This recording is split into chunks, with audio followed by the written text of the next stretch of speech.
Hello प्यारे बच्चों, आज अल्टरनेटिंग करंट में एक इम्पॉर्टेंट टॉपिक है ट्रांसफार्मर। बहुत इम्पॉर्टेंट टॉपिक है, थोड़ा सा ये रह गया था इसलिए मैंने इस पर भी एक आज ये वीडियो लेकर के आप लोगों के सामने आया हूँ। इसको थोड़ा सा देखिएगा क्योंकि बहुत ही इम्पॉर्टेंट डिवाइस होता है ट्रांसफार्मर, क्योंकि इतना कॉमन होता है। यही एक इलेक्ट्रिक डिवाइस आपको है जो कि हर जगह आपको देखने मिल जाता है, गली में, नुक्कड़ में, रोड पे, कहीं भी जाइए, सब स्टेशन होते हैं, हर जगह देखने को मिल जाता है। और इसका बहुत बड़ा रोल है पावर ट्रांसमिशन और डिस्ट्रीब्यूशन में, बहुत बड़ा रोल है।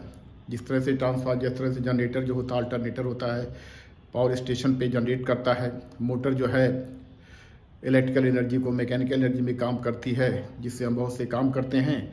तो ट्रांसफार्मर के बगैर ये सब पॉसिबल है ही नहीं, ना तो ट्रांसमिशन डिस्ट्रीब्यूशन है, पॉसिबल है ही नहीं। इसका बहुत बड़ा रोल है। तो ट्रांसफार्मर जो है एक ऐसा डिवाइस है जो एसी पे वर्क करता है, अल्टरनेटिंग करंट पे होता है। ट्रांसफार्मर मीन्स ये ट्रांसफार्मर का मतलब हमारे यहाँ जो पावर ट्रांसफार्मर है जो कि एसी पे काम करता है।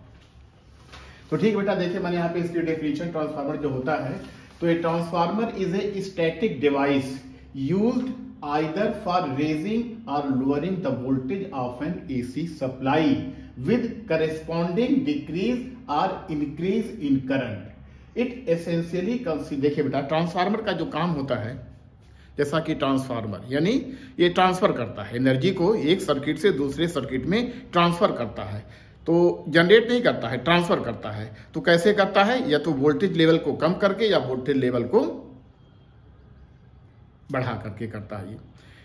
यानी एनर्जी का जो ट्रांसफर करता है, आइदर इट में रेज द वोल्टेज और लोअर द वोल्टेज।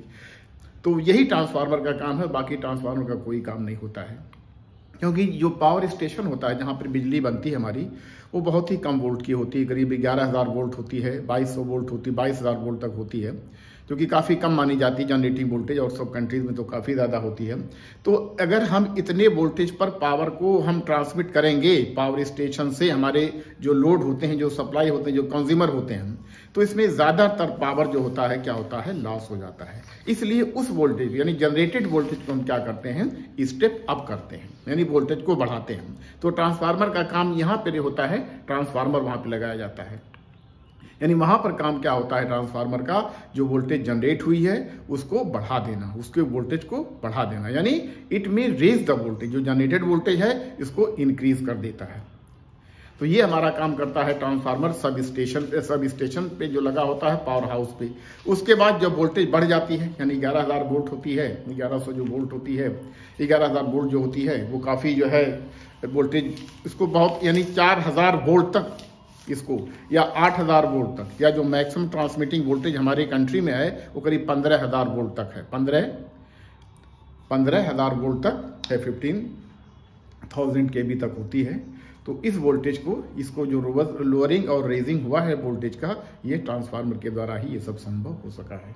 तो ट्रांसफार्मर का काम क्या होता है, या तो वोल्टेज लेवल को बढ़ा देना या वोल्टेज लेवल को घटा देना। अगर ये वोल्टेज लेवल को बढ़ाता है जैसा कि पावर हाउस में होता है, तो वो कहलाता है स्टेप अप ट्रांसफार्मर।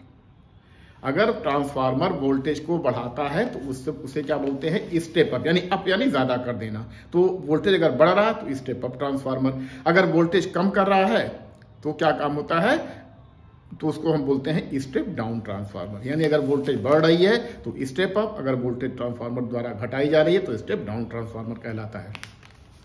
तो ठीक है, उसको हम देखते हैं। पहले हम देख लेते हैं ट्रांसफार्मर की डेफिनेशन। इसको आप नोट कर लीजिए, लिख लीजिए। A transformer is a static device used either for raising or lowering the voltage of an AC supply with corresponding decrease or increase in current. It essentially, देखिए बेटा, ट्रांसफार्मर जब वोल्टेज बढ़ाएगा, पावर को सिर्फ ट्रांसफर करता है, जितना power उसको देते हैं उतना ही पावर जाकर दूसरे सर्किट में, दूसरे साइड में दे देता है। लेकिन जानते हैं जब वोल्टेज बढ़ेगी तो क्या होगी, करंट कम होगी। यानी वोल्टेज जब बढ़ेगी तो करंट क्या होगी, कम होगी। अगर वोल्टेज घटेगी तो करंट क्या होगी, ज्यादा होगी। यानी कहने मतलब यह है कि जो स्टेप अप ट्रांसफार्मर में जो वोल्टेज होती है, जो आउटपुट वोल्टेज होती है वो ज्यादा होती है, और स्टेप डाउन ट्रांसफार्मर में जो आउटपुट वोल्टेज होती है वो कम होती है, और करंट हमारी क्या होती है, ज्यादा होती है। It essentially consists of two windings, the primary and a secondary, wound on a common laminated soft iron core. तो बेटा ये देखिए, ट्रांसफार्मर जो होता है इसकी जो कंस्ट्रक्शन होती है बहुत ही आसान होती है। इसमें एक कॉमन एक कोर होती है जो कि फेरोमैग्नेटिक मटेरियल की बनी हुई होती है। उसी कोर के दोनों साइड में क्या करते हैं, हम कॉपर की वाइंडिंग कर देते हैं। ये हमारा बन जाता है ट्रांसफार्मर। बहुत सिंपल कंस्ट्रक्शन है। अब लेकिन आपने बहुत से इसमें एक्सेसरीज लगते हैं, क्योंकि अगर बहुत से एक्सेसरीज लगते हैं, उसको जो है ट्रांसफार्मर को प्रोटेक्शन के लिए लगता है, ट्रांसफार्मर की कूलिंग के लिए लगता है। तो बस इसका दो ही पार्ट है, कोर एंड वाइंडिंग।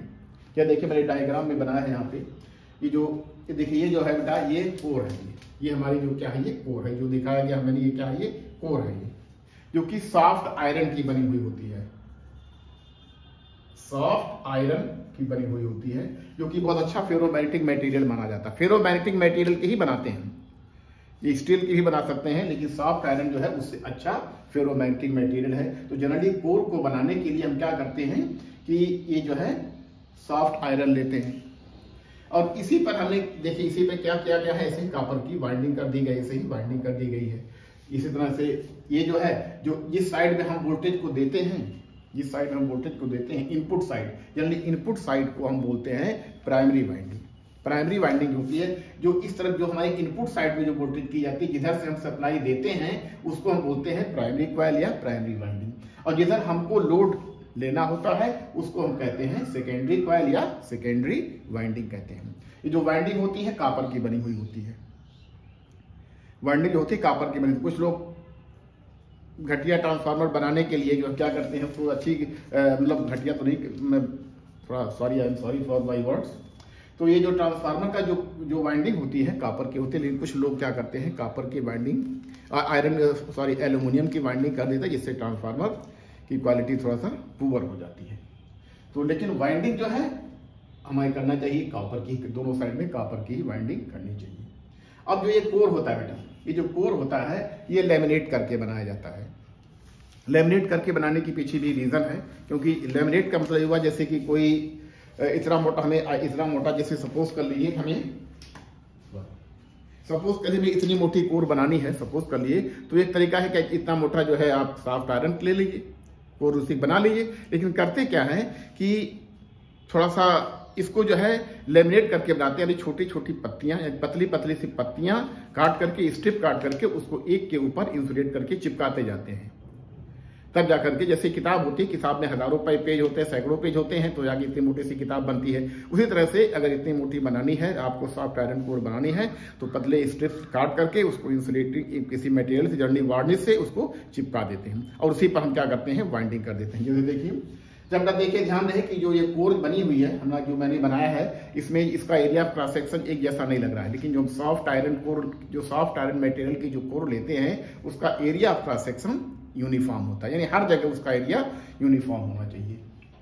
अच्छा, अब चलिए ठीक है, देखते हैं। तो जिधर हमने वोल्टेज दिया है वो कहलाता है प्राइमरी साइड, और जिधर हमको वोल्टेज मिलता है, हम जो लोअर करके या रेस करके मिलता है, वो कहलाता है सेकेंडरी साइड, यानी ये लोड जिधर हमने लोड दिया है।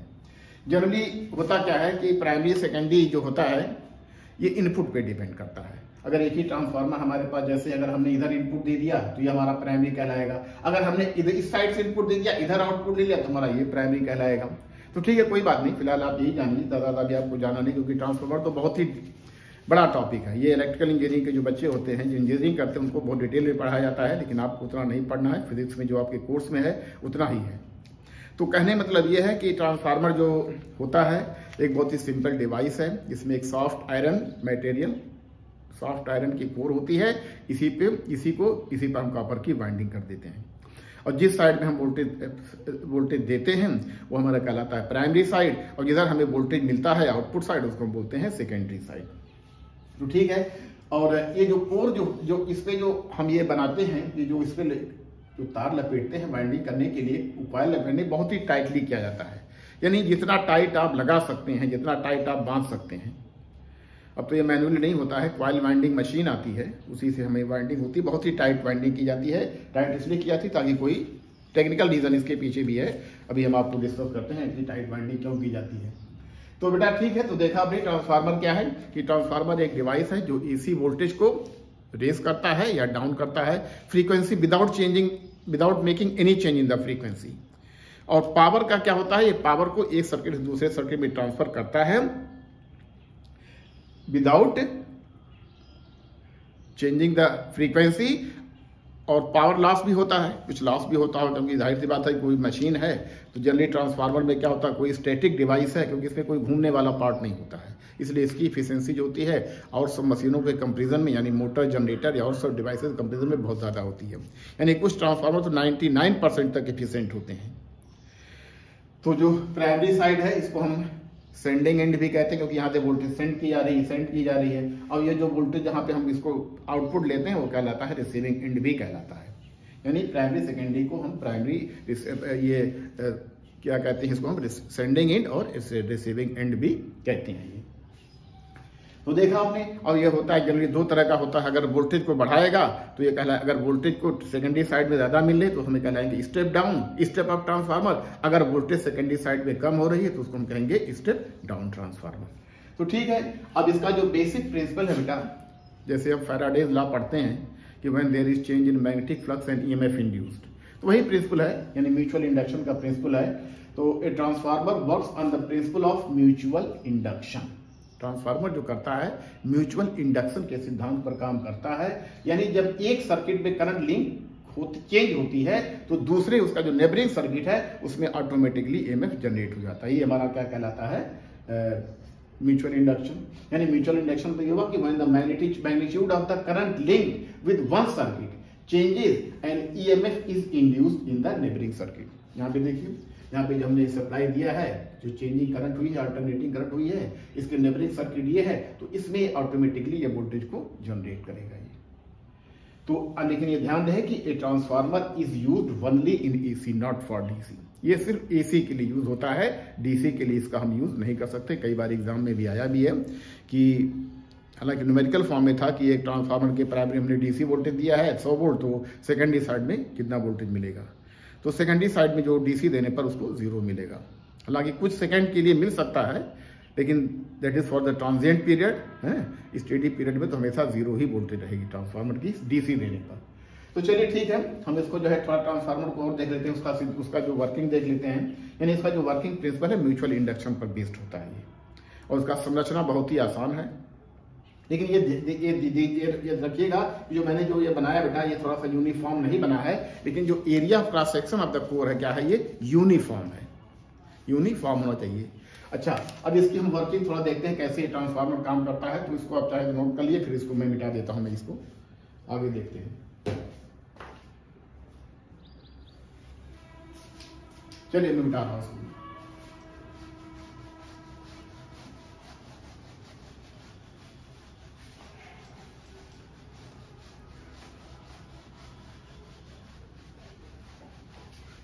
ट्रांसफार्मर से क्वेश्चन जरूर आता है, आपके बोर्ड के एग्जाम में भी आता है। उसका जो है छोटे छोटे क्वेश्चन आते हैं, एप्टीट्यूड टाइप में भी आते हैं कि ट्रांसफार्मर की कोर लैमिनेट करके क्यों बनाई जाती है, एडी करंट लॉस को कम करता है। अभी देखते हैं थोड़ा सा इसको हम एडी करंट लॉस को। इस पर मैंने भी इसको जो है सिलेबस जितना है आपका उतना ही मैंने देखा। इसे ट्रांसफार्मर तो बहुत बड़ा टॉपिक है ये, इंजीनियरिंग के जो बच्चे होते हैं उनको काफी कुछ इससे बताया जाता है। बीट क्यों दे रहा है आज?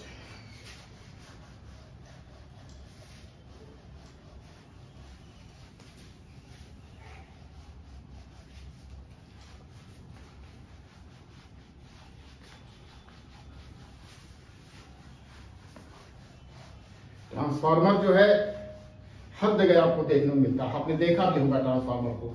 कभी जल भी जाता है, भी आपको कैसे ट्रांसफार्मर जल गया तो पूरे मोहल्ले की लाइट सप्लाई प्रभावित हो जाती है, क्योंकि बगैर ट्रांसफार्मर के आप सप्लाई दे ही नहीं सकते हैं उतना ज्यादा।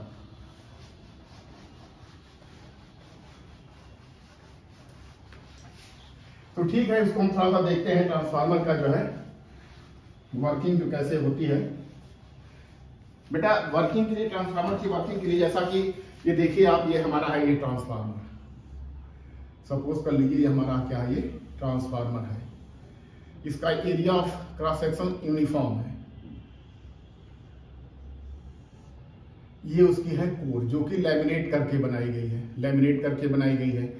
ये हमने क्या किया, इस पे बाइंडिंग कर दिया है। कॉपर की बाइंडिंग कर दिया है। ये हमारी है प्राइमरी, इधर हमने दिया है इनपुट, इधर हमने एसी सप्लाई दिया यानी इनपुट दिया है।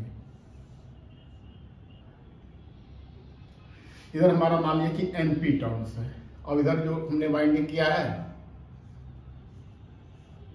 इधर हमें जो है ये लोड, हमें जो हमने क्या दिया इधर हमें लोड, यानी इधर हमने सप्लाई कर रहे हैं हम, ये हमारा है ये लोड है, ये हमारा है लोड है।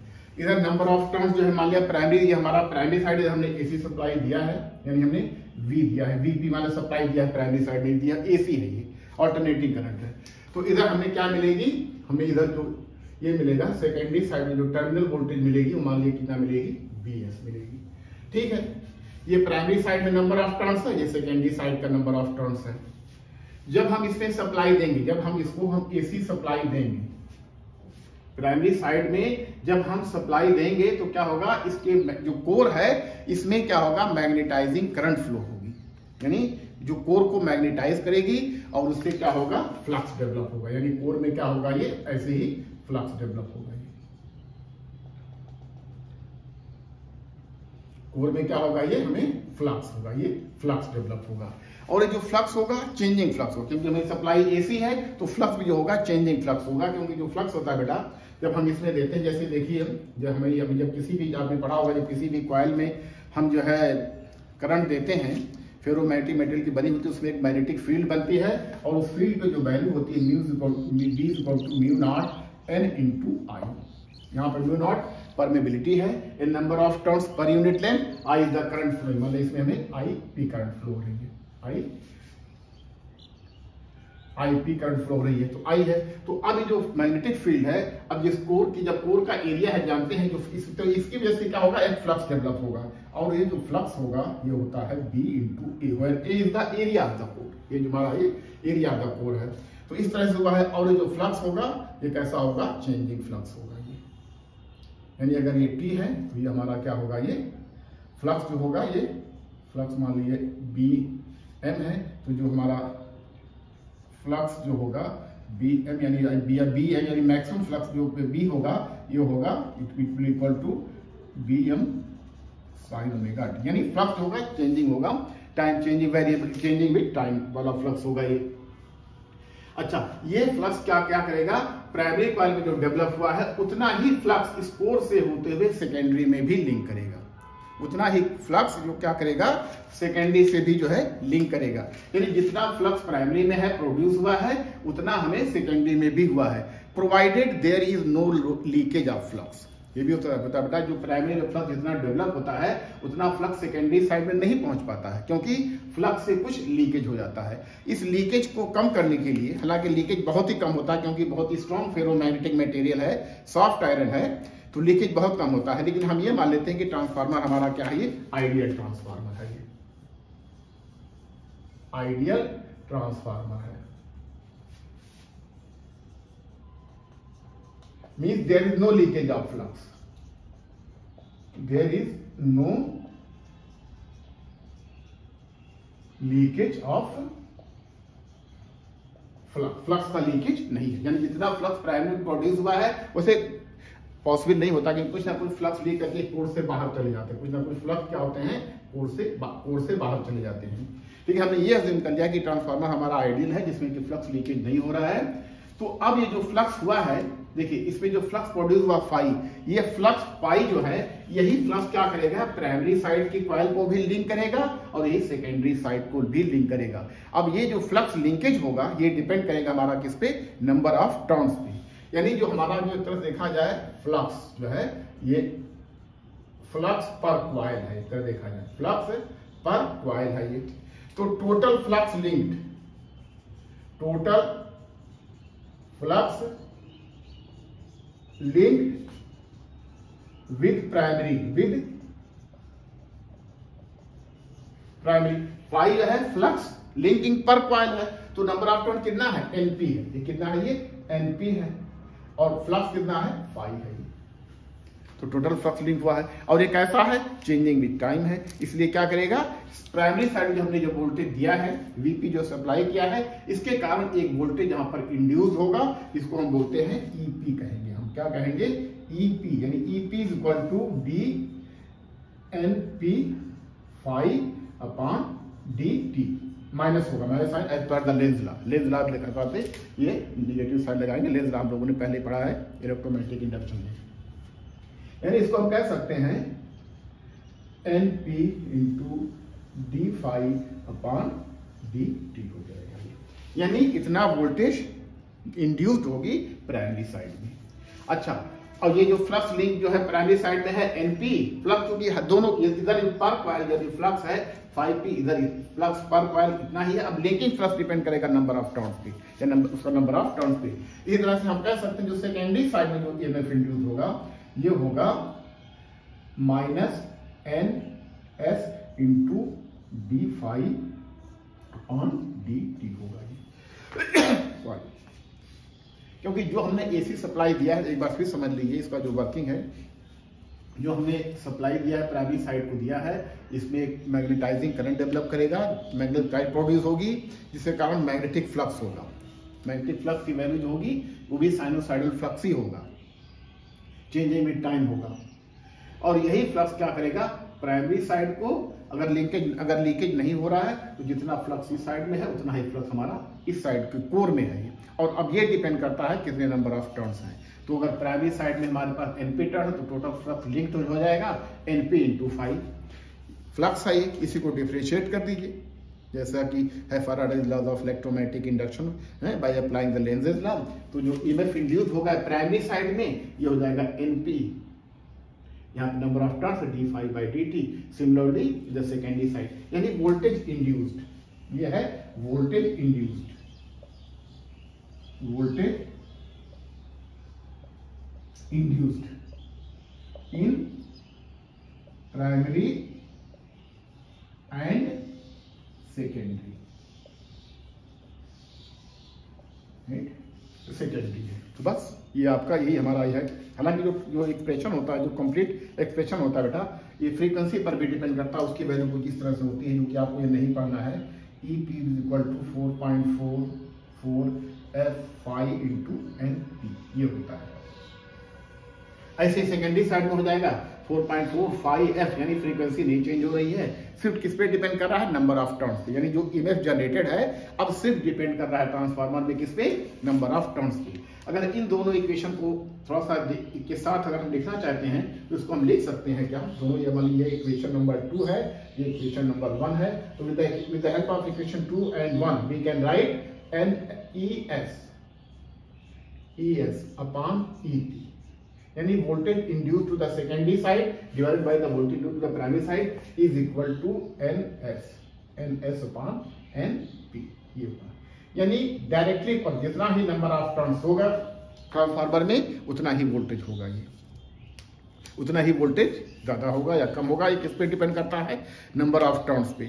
यानी अगर हमें स्टेप अप ट्रांसफार्मर बनाना है, तब हमें स्टेप अप ट्रांसफार्मर बनाना है, यानी इस वोल्टेज को हमें बढ़ा के लिखना है तो इधर नंबर ऑफ टर्न्स ज्यादा होना चाहिए।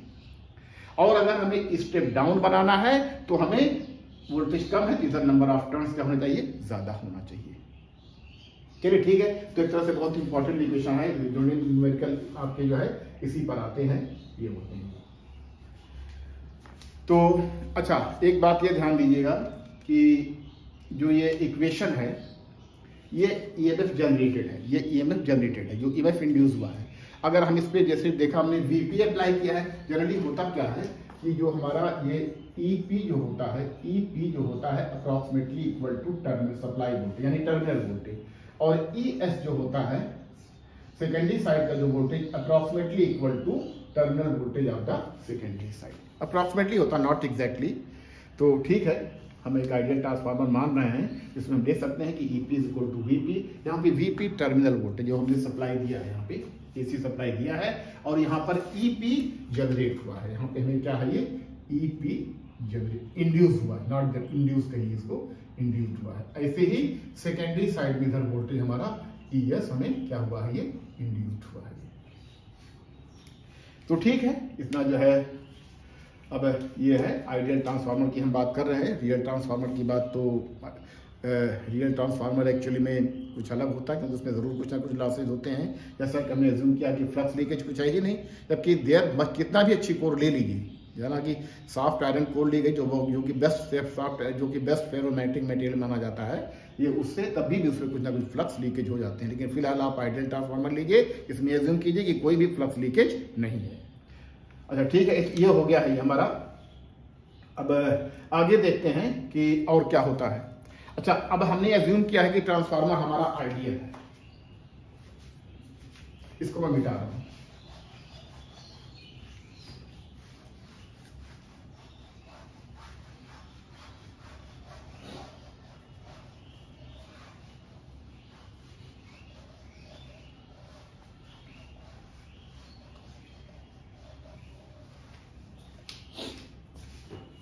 अब बेटा हम मान लेते हैं कि ट्रांसफार्मर आइडियल है, आइडियल ट्रांसफार्मर, आइडियल ट्रांसफार्मर ये होता है जिसमें फ्लक्स लीकेज नहीं होता है, वाइंडिंग का रेजिस्टेंस 0 माना जाता है। मतलब कहने मतलब कि 100% इफिशिएंट हो, यानी 100% इफिशिएंट हो, यानी जितना पावर इनपुट पे देंगे उतना ही पावर हमको मिलेगा, उतना ही पावर हमको मिलेगा। तो कहने मतलब ये है कि इनपुट पावर, जो हमारा इनपुट पावर है, input power is equal to output power, output power. अगर हमारे प्राइमरी साइड में ईपी वोल्टेज इंड्यूस्ड हुई है, ईपी वोल्टेज इंड्यूस्ड हुई है, और प्राइमरी साइड की जो करंट है मान लीजिए आईपी है, तो पावर क्या होता है, वोल्टेज इंटू करंट।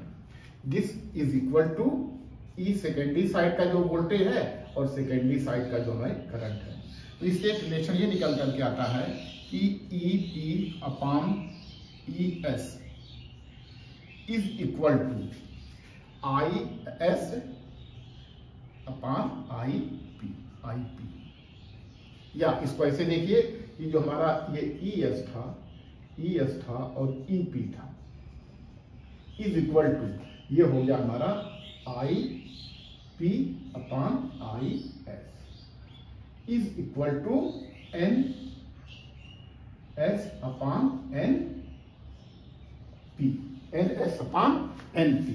ये एक रिलेशन है, इस पे भी तीनों बार ये बस इतना ही आपके न्यूमेरिकल जो आते हैं ज्यादातर इसी पर। तो मैं दूसरा देखा, चलिए ठीक है कि अब देखिए इसमें भी देखिए ई एस है upon E S upon E P equal to I P upon S. इस रिलेशन से ये पता चलता है करंट जो होती है वोल्टेज के इनवर्सली प्रोपोर्शनल होती है। यानी अगर इधर अगर हमें पावर को इस रिलेशन से आया, इससे आया है कि ये जो है हमारा कि ई पी यानी जो E P I P is equal to E S is equal to I S, यानी input power is equal to output power if the transformer is 100% efficient, यानी आइडियल ट्रांसफार्मर है ये। तो अब देखिए बेटा, अगर हमें वोल्टेज इस साइड में ज्यादा है, सपोज के लिए स्टेप अप ट्रांसफार्मर है, यानी अगर हमारा कहने मतलब यह है कि अगर हमारा E S is greater than E P, यानी N S number of turn is greater than number of turn to the primary side, तो हमारा ट्रांसफार्मर है ये स्टेप अप ट्रांसफार्मर है ये। अगर ये है यही हमारा E P is more than E S, या फिर NP number of turn is more than the number of turn to the primary side more than number of turn to the secondary side, तो ये हमारा क्या कहलाता है, ये step down transformer, step down transformer कहलाता है ये। स्टेप डाउन यानी अगर number of primary side secondary side की वोल्टेज प्राइमरी साइड से कम है, यानी इधर की वोल्टेज सेकेंडरी साइड की वोल्टेज अगर हमारी कम है और प्राइमरी साइड की ज्यादा, तो इससे हम स्टेप डाउन कहेंगे। अब जो करंट होती है इनवर्सली प्रोपोर्शनल होती है, यानी अगर इधर करंट कम हो गई, वोल्टेज कम हो गई है तो करंट ज्यादा हो जाएगी, और इधर करंट अगर कम है, अगर इधर वोल्टेज ज्यादा है तो करंट क्या होगी, कम होगी। यानी कहने मतलब यह है कि प्राइमरी और सेकेंडरी साइड में जो करंट का जो रिलेशन होता है वोल्टेज से, वो इनवर्सली प्रोपोर्शनल होता है। अगर वोल्टेज इंक्रीज हो रही है तो करंट डिक्रीज होगी, अगर वोल्टेज डिक्रीज हो रही है तो करंट हमारी इंक्रीज होगी। अगर वोल्टेज यानी अगर वोल्टेज इंक्रीज है तो करंट डिक्रीज हो रही है, और अगर वोल्टेज डिक्रीज कर रही है तो करंट हमारी क्या करेगी, इंक्रीज करेगी। और अगर हमारा ट्रांसफार्मर 100% इफिशिएंट 100% है, आइडियल ट्रांसफार्मर यानी कि इफिशिएंसी 100% है, इसमें कोई लॉस नहीं है, तो input power is equal to output power, जिससे हमारा ये रिलेशन निकल करके आता है। ठीक है, तो इस तरह से बेटा देखिए ये ट्रांसफार्मर जो होता है ये वर्क करता है। बस इतना ही आपको पढ़ना, वैसे है तो बहुत ही वाइड टॉपिक। और ट्रांसफार्मर जो इनपुट और आउटपुट होते हैं, जो यानी जो प्राइमरी सेकेंडरी होते हैं, जैसे हमने कहा कि ये हमारा प्राइमरी साइड है, इधर हमने चूंकि वोल्टेज दिया है, और ये सेकेंडरी साइड है जो हमें आउटपुट की तरफ ले रहे हैं। तो अगर हम इधर से वोल्टेज देते हैं, यानी एक ही ट्रांसफार्मर है, तो उसको स्टेप अप और स्टेप डाउन डिपेंड करता है कि हमने इनपुट किस तरफ दिया है, हमें इनपुट किस तरफ देने की आवश्यकता पड़ी है, किस तरफ हमने दिया है। तो ये सब नहीं देखना है, फिलहाल आप ये देखें क्योंकि सब इंजीनियरिंग का सब्जेक्ट है ये। तो प्राइमरी साइड में जिधर दिया है वो जो प्राइमरी साइड में दिया है वो इनपुट है, जो हमें वोल्टेज दूसरी साइड में मिल रही है वो क्या हमारा है, ये सेकेंडरी है। दोनों का ये रिलेशन है, इस रिलेशन को देख लीजिए। यही बस ट्रांसफार्मर में है। यानी ट्रांसफार्मर बहुत ही सिंपल है। मैं एक बार इसको समराइज करके बताना चाहूंगा कि ट्रांसफार्मर जो होता है इसका जो बेस म्यूचुअल इंडक्शन के ऊपर वर्क करता है। जब हमने इसको सप्लाई दिया है इसके कोर में फ्लक्स डेवलप हुआ है, बिकॉज इस प्राइमरी साइड में एक मैग्नेटाइजिंग करंट प्रोड्यूस हुई है, इसने फ्लक्स डेवलप किया है। फ्लक्स डेवलप करने के पीछे क्या, जब करंट फ्लो होती है जानते हैं बी डेवलप होता है, और बी के कारण क्या होता है, फ्लक्स डेवलप होता है। बी इस मैग्नेटिक फील्ड, उसके कारण फ्लक्स डेवलप होता है। फ्लक्स भी चेंजिंग होता है। इसी चेंजिंग फ्लक्स की वजह से जो दोनों साइड में लिंक करता है, प्राइमरी साइड में सेकेंडरी साइड में, इसी कारण जो है ईएमएफ इंड्यूस होता है, और ईएमएफ टर्न के डायरेक्टली प्रोपोर्शनल होता है। इस तरह देखा हमने, ये स्टेप अप है, सेकेंडरी साइड की वोल्टेज प्राइमरी साइड की वोल्टेज से ज्यादा है, यानी सेकेंडरी साइड में ज्यादा टर्न है प्राइमरी साइड के कंपैरिजन में। और स्टेप डाउन में प्राइमरी साइड की वोल्टेज ज्यादा है, सेकेंडरी साइड की वोल्टेज कम है, यानी प्राइमरी साइड में ज्यादा टर्न है, सेकेंडरी साइड में कम टर्न है। जैसे कोई मान लीजिए कि कोई ट्रांसफर, जैसे सपोज कर लीजिए कि हमारी जो एनपी की वैल्यू हमारी जो है, एनपी नंबर ऑफ टर्न की वैल्यू 100 है, और एनएस की जो वैल्यू हमारी है मान लीजिए हमारी कितनी है, ये 200 है, यानी ये स्टेप अप है, स्टेप अप ट्रांसफार्मर है। तो अगर इधर हम देते हैं 500 वोल्ट, कितना देते हैं 500 वोल्ट, तो इधर हमको मिलेगा 1000 वोल्ट। जैसा कि इक्वेशन से हम इसको सॉल्व कर सकते हैं। एक न्यूमेरिकल मैं करा रहा हूं आपको, बहुत ही सिंपल न्यूमेरिकल है ये। तो इस तरह से, अच्छा ये तो रहा बेटा ट्रांसफार्मर का, उसकी वर्किंग के बारे में। लेकिन अभी तक हमने देखा कि ट्रांसफार्मर 100% एफिशिएंट है। यानी इफिशिएंसी जो होती है किसी भी डिवाइस की, आप जानते हैं इफिशिएंसी जो होती है,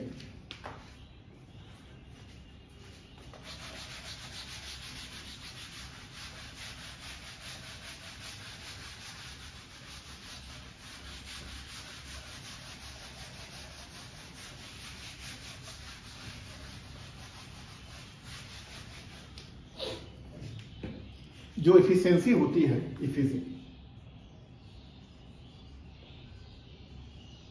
इफिशिएंसी को मीटर से रिप्रेजेंट करते हैं। ट्रांसफर इफिशिएंसी होती है output power divided by input power. Input power into 100%, percentage लिखी जाती है, इंटू 100% लिखी जाती है। तो अगर लॉसेस को हम 0 मान लेते हैं, कोई लॉस नहीं है, तो क्या होता है, output is equal to input. यानी ट्रांसफार्मर 100% एफिशिएंट है। लेकिन ऐसा होता नहीं है, कुछ लॉसेस ट्रांसफार्मर में जरूर होते हैं। और लॉस होने के जो चांस होते हैं ट्रांसफार्मर में बेटा, 2 ही पार्ट है इसका।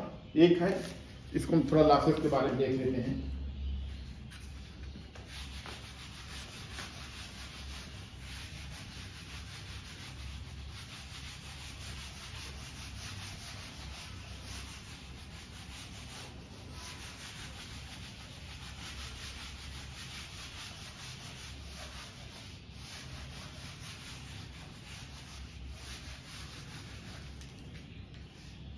Losses in transformer. Losses in transformer.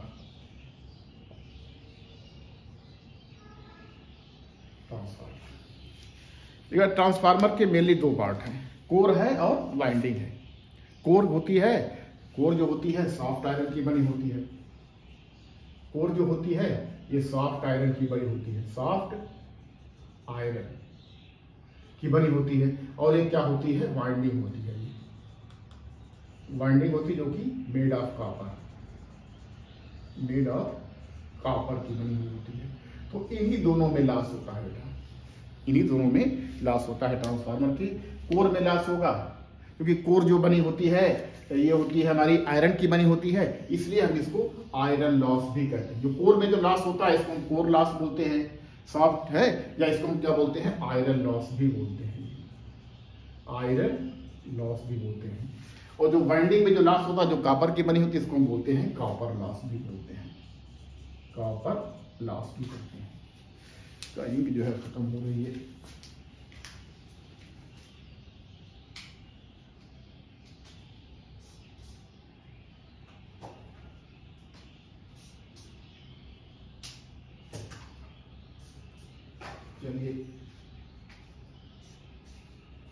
चलिए इसका जो है थोड़ा मार्कर की प्रॉब्लम आ रही है, मार्कर मेरे ख्याल से मेरे पास फिनिश भी हो गया है।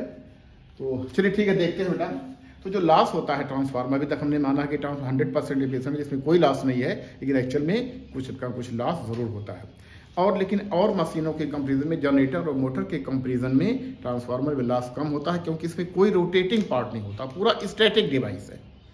तो उसमें जो फ्रिक्शनल लॉस होंगे, विंडेज लॉस होंगे, वो सब नहीं होगा लॉस, क्योंकि जो कोई मशीन रोटेट करती है उसकी वजह से भी तो लॉस होता है, तो वो लॉस ट्रांसफार्मर में, इसमें ट्रांसफार्मर नहीं होता है, इसलिए ट्रांसफार्मर की एफिशिएंसी बहुत ज़्यादा हो जाती है।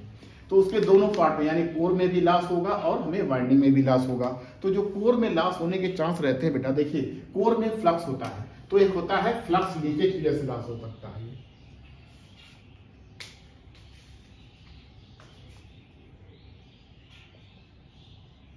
फ्लक्स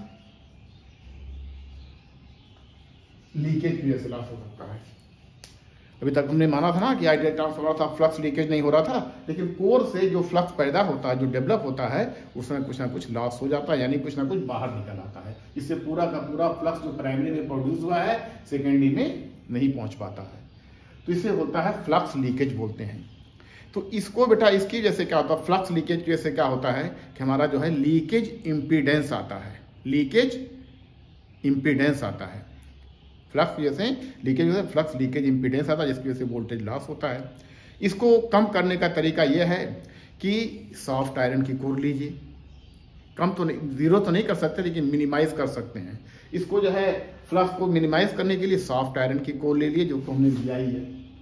और दूसरा तरीका यह है कि वाइंडिंग को बहुत ही टाइटली बांधिए, यानी वाइंडिंग को बहुत ही टाइटली, यानी वाइंडिंग खूब टाइट वाइंडिंग कीजिए, जिससे टाइट वाइंडिंग करेंगे, जिससे एयर गैप नहीं होगा और फ्लक्स का लीकेज थोड़ा सा कम होगा। तो फ्लक्स लीकेज जो होता है, इसको मिनिमाइज करने के लिए वाइंडिंग को खूब टाइट कीजिए और उसमें क्या कीजिए, सॉफ्ट आयरन की कोर लीजिए। इससे हमारा आयरन लॉस, इससे हमारा क्या होगा, फ्लक्स लीकेज कम हो जाएगा। दूसरा होता है बेटा एडी करंट।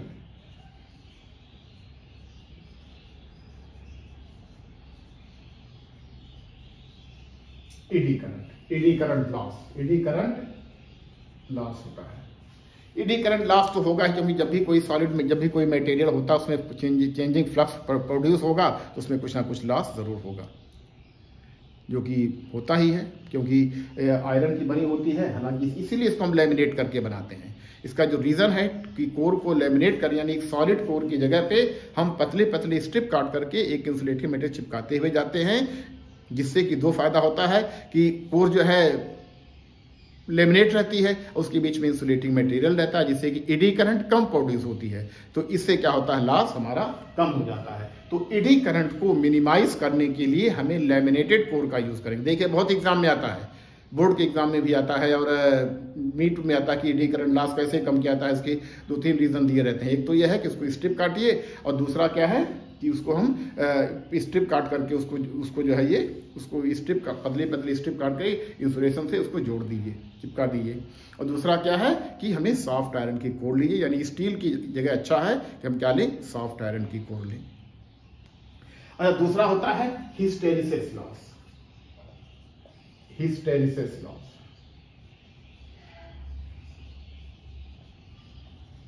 हिस्टेरिसिस लॉस बेटा, हिस्टेरिसिस के बारे में हम लोगों ने पढ़ा है म्यूचुअल इंडक्शन में, जब हमें इलेक्ट्रोमैग्नेटिक इंडक्शन पढ़ा जा रहा था। जब किसी भी हम इलेक्ट्रोमैग्नेट बनाते हैं, किसी कोर को, सॉफ्ट आयरन किसी फेरोमैग्नेटिक मटेरियल को इलेक्ट्रोमैग्नेट बनाते हैं तो करंट देते हैं, जिससे हम बी पैदा होती है। बी से हमें क्या होता है, बी होता है। इस बी की वजह से क्या होता है, जब हम करंट को हटा लेते हैं तो कोर जो, जब बी को करंट आई देते तो करंट हमारा कोर जो क्या होती है, मैग्नेटाइज हो जाती है। फिर जब हटा लेते हैं तो क्या हो जाती है, जीरो नहीं होती है, डीमैग्नेटाइज कंप्लीटली नहीं होती है। जैसा कि आपने बीएच कर्व में पढ़ा होगा, जो बीएच कर्व था ऐसा देखा आपने, ये हमें अगर ये बी है और ये एच है, बी को एक्चुअली आई कहते हैं, आई यानी आई की वजह से बी होती है। तो देखा होगा आपने, ये ऐसे बनता है, ये ऐसे बनता है, वैसे जैसे एच बढ़ेगा बी जो है होगा। ठीक है, तो उसको हम डीमैग्नेटाइज करेंगे, यानी करंट को हटा लेंगे तो कोर जो है पूरा डीमैग्नेटाइज कंप्लीटली नहीं, पूरा डीमैग्नेटाइज नहीं, कंप्लीट जीरो मैग्नेटाइज नहीं हो पाता है। यानी जो हमारा कर्व होता है कुछ ऐसे जाता है, इस तरह से जाता है, यानी ऐसे ऐसे ऐसे ऐसे जाता है। तो ये कहलाता है बीएच कर्व। तो इस बीएच की वजह से यानी कोर बार बार मैग्नेटाइज होता है, डीमैग्नेटाइज होता है, फिर रीमैग्नेटाइज होता है। तो इस तरह से काफी लंबा प्रोसेस चलता रहता है। तो इसकी वजह से क्या होता है, कुछ हिस्टैरिसीस लॉस होता है, और ये हिस्टैरिसीस लॉस डिपेंड करता है हिस्टैरिसीस कर्व पे, जो बी और एच के बीच में खींचा जाता है। इसका एरिया जो होगा वही बीएच कर्व का जो एरिया होगा वही उसका हिस्टैरिसीस लॉस कहलाएगा, हिस्टैरिसीस लॉस कहलाता वही। तो इस एरिया को कम करना होता है। तो जो सॉफ्ट आयरन होता है बेटा, उसका एरिया बहुत ही कम होता है। यहाँ तक अगर हम इसमें स्टील ले लें तो उसका एरिया कुछ ऐसे बनेगा, ये एरिया मतलब ऐसे ही सर्कुलर नहीं बनेगा, ऐसे ही बनेगा, कुछ ज्यादा बनेगा। तो हमें एक ऐसा मटेरियल लेते हैं जिसका बीएच कर्व जो है थोड़ा सा पतला हो, कम एरिया का हो, उससे हमें हिस्टैरिसीस लॉस को कम कर सकते हैं। तो इसके लिए भी यही है कि आप जो है मटेरियल को जो है सॉफ्ट आयरन का लीजिए, अच्छा मटेरियल लीजिए और जिसका कि बीएच कर्व कम हो। अच्छा, और जो दूसरा लॉस है, ये सबसे इंपॉर्टेंट लॉस होता है वाइंडिंग लॉस, कॉपर में होता है, वाइंडिंग होता है कॉपर में। तो कॉपर की बनी हुई इसको कहते हैं कॉपर लॉस। कॉपर का कुछ ना कुछ जो क्या होता है, रेजिस्टेंस होगा। तो किसी भी रेजिस्टेंस में जब करंट फ्लो होगी तो उसमें क्या होगा, हीट डेवलप होगी, और इसकी जो वैल्यू होती है H = I² R/T।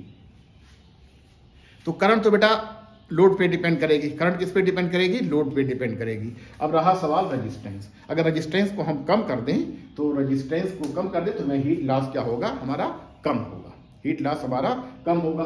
और इस करंट रेजिस्टेंस को कम करने के लिए क्या किया जाता है कि हमें मोटा तार यूज किया जाता है, थिक वायर जो हमारा होता है, ये थिक वायर यूज होता है। आज मार्कर की प्रॉब्लम है, थिक वायर,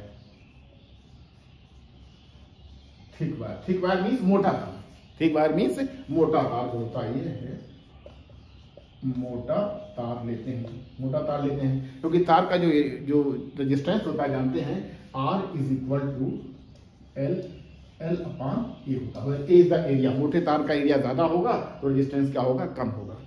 लेकिन बेटा इसके साथ एक इकोनॉमिक प्रॉब्लम आ जाती है, पैसा ज्यादा खर्च होगा, क्योंकि मोटा तार लेंगे तो क्या होगा, पैसा ज्यादा खर्च होगा, ज़्यादा पैसा हमें इन्वेस्ट करना पड़ेगा। तो थोड़ा सा हमें इकोनॉमी बरतने के लिए क्या करते हैं कि मोटा तार यानी थिक वायर हम वहीं पे लेते हैं जहाँ पे हमारी करंट क्या हो, कम हो, जहाँ पे हमारी करंट कम हो। यानी करंट कम कहाँ पे होगी, जब हमारा ट्रांसफार्मर स्टेप अप होगा, ठीक है ना।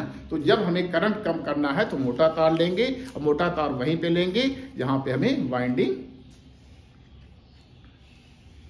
जहां पर हमारी वो जो मोटा तार वहीं पे लेते हैं, जहां पर लेते हैं जहां पे हमारा करंट कम हो, जहां पे हमारी करंट जो है कम होगी। जो करंट कम होगी तो सब जो हमारा जो है मोटे तार से काम चल जाएगा। तो ठीक है, इस तरह से होता है कि वाइंडिंग लॉस कम करने के लिए हमें क्या कहते हैं, थिक वायर लेते हैं, लेकिन थिक वायर वहीं तक लिमिटेड होता है। अच्छा, इससे बचने का एक तरीका और होता है कि ट्रांसफार्मर को 2 वाइंडिंग ना बनाए, बल्कि क्या करें हम, ये उसको हम ये ऑटो ट्रांसफार्मर बना दें। ऑटो ट्रांसफार्मर सिर्फ एक वाइंडिंग होती है, जैसे ऑटो ट्रांसफार्मर जो होता है उसे आपने कभी देखा, मैंने उसमें आया है, जेई में आया है, ये ऑटो ट्रांसफार्मर होता है, उसमें सिर्फ एक वाइंडिंग होती है, उसमें से एक वाइंडिंग होती है। मान लीजिए प्राइमरी साइड की वाइंडिंग है और इसी में टैप करके सेकेंडरी साइड की वाइंडिंग कर दी जाती है, सेकेंडरी साइड की वाइंडिंग कर दी जाती है। तो ये देखिए, ये हमारा हो गया प्राइमरी साइड, ये हमारा हो गया क्या, प्राइमरी साइड हो गया, इधर हमारा क्या हो गया, हमारा ये सेकेंडरी साइड हो गया, ये सेकेंडरी साइड हुआ है। इससे भी काफ़ी कापर की बचत हो जाती है, इससे भी हमें काफ़ी कापर के मटेरियल की बचत हो जाती है, क्योंकि तार जो कापर होता है भाई काफ़ी महंगा आता है, तो इसलिए हम वहीं लेते हैं जहाँ पे हमें नंबर ऑफ टर्न्स क्या थोड़ा से कम हो जाए। तो ठीक है बेटा, हम उसको नंबर ऑफ टर्न जहाँ पे कम होंगे वहीं पर लेंगे हम इसको बनाने के लिए, यानी जनरली स्टेप डाउन में होता है, स्टेप डाउन ट्रांसफार्मर में ही हम तार की जरूरत थोड़ा सा कम पड़ती है। बाकी इधर तो भाई जो प्राइमरी साइड में है वो तो रहेगा ही, सेकेंडरी साइड की वोल्टेज नंबर ऑफ टर्न्स पे ही डिपेंड करेगी, और टर्न्स क्या होगा, कापर का बना हुआ होता है, कापर के बने हुए होते हैं। तो इस तरह से बेटा देखा आपने कि ट्रांसफार्मर जो होता है कि ये तीनों जो सभी लॉस जो होते हैं, कोर लॉस और आयरन लॉस, ये और एक बात ये भी रहे कि जो आयरन लॉस होता है ये कांस्टेंट रहता है, यानी ट्रांसफार्मर ऑन हो गया तो ये कांस्टेंट रहेगा, कितनी देर तक चलाइए। लेकिन कॉपर लॉस जो होता है, यानी जो कॉपर में होगा रेजिस्टेंस कैसे, ये डिपेंड करता है किस पे, वेरिएबल लॉस है, ये हमें डिपेंड करता है लोड पे। Load means current, load means यहाँ पर क्या हुआ, हमारा करंट हुआ है, तो जितना ज़्यादा उससे करंट ड्रा करेंगे या जितना ज़्यादा लोड होगा उतना ही ज़्यादा ये लॉस बढ़ता जाता है। इसलिए ट्रांसफार्मर को कभी भी फुल लोड पर नहीं चलाया जाता है, यानी उसकी कैपेसिटी होती है थोड़ा सा उससे कम रखें तो अच्छा होगा, और अगर ज़्यादा लोड दे देंगे तो ट्रांसफार्मर क्या होगा, जल जाएगा, क्योंकि सारे लॉस अल्टीमेटली हीट के रूप में आते हैं, ऊष्मा पैदा करते हैं, इससे ट्रांसफार्मर काफ़ी गर्म हो जाता है, और इसको कूलिंग करने के लिए काफ़ी अच्छा अरेंजमेंट करना, बहुत अच्छा अरेंजमेंट करना पड़ता है ताकि ट्रांसफार्मर की एफिशिएंसी बढ़ सके। तो ठीक है बेटा, थोड़ा इसको पढ़िए देखिएगा, बहुत अच्छा था, मैंने कुछ बताने की कोशिश किया है, और भी है कुछ मेडिकल वगैरह भी कराएंगे इस पर जो है, और अभी इसे और भी रहेगा, लॉसेस के बारे में डिटेल में पढ़ेंगे थोड़ा सा हम, जो लॉसेस होते हैं। तो फिलहाल जो आयरन लॉस है जो कोर में होता है, कॉपर लॉस जो होता है वाइंडिंग में होता है, आयरन लॉस कांस्टेंट होता है क्योंकि लोड पे डिपेंड नहीं करता, ट्रांसफार्मर ऑन है तो जितना होना है उतना हो ही रहेगा, और कॉपर लॉस लेकिन है बेटा जो वाइंडिंग में होता है वो डिपेंड करता है आपके लोड पे डिपेंड करता है, क्योंकि सभी लॉस ऊष्मा बहुत ज़्यादा पैदा कर देते हैं, इसलिए ट्रांसफार्मर बहुत ज़्यादा गर्म हो जाता है, इसलिए ट्रांसफार्मर की वाइंडिंग हमेशा तेल में डुबोए रहते हैं, और भी अरेंजमेंट करना पड़ता है, कभी कूलर लगाना पड़ता है, कभी फैन लगाना पड़ता है, कभी कुछ करना पड़ता है। जो बड़े बड़े ट्रांसफार्मर होते हैं उसको कूलिंग अरेंजमेंट बहुत अच्छा तरह का करना पड़ता है, तभी उसकी एफिशिएंसी अच्छी होती है और जलने से बच जाते हैं। और जहाँ ट्रांसफार्मर ओवरलोड हुआ बेटा वहीं ट्रांसफार्मर जलता है, अक्सर देखते हैं गर्मी के दिनों में ट्रांसफार्मर जल जाता है, क्योंकि वहाँ पे लोग एसी चलाते हैं और भी ज़्यादा लोड रहता है, ओवरलोडेड रहता है, तो ट्रांसफार्मर का जलना तय है। इसलिए इसको जलने से बचने के लिए ट्रांसफार्मर को थोड़ा सा ओवरलोड नहीं होना चाहिए, कम ही लोड है तो अच्छी बात है ये। ठीक है बेटा, आज के लिए रहने दीजिए, थैंक यू।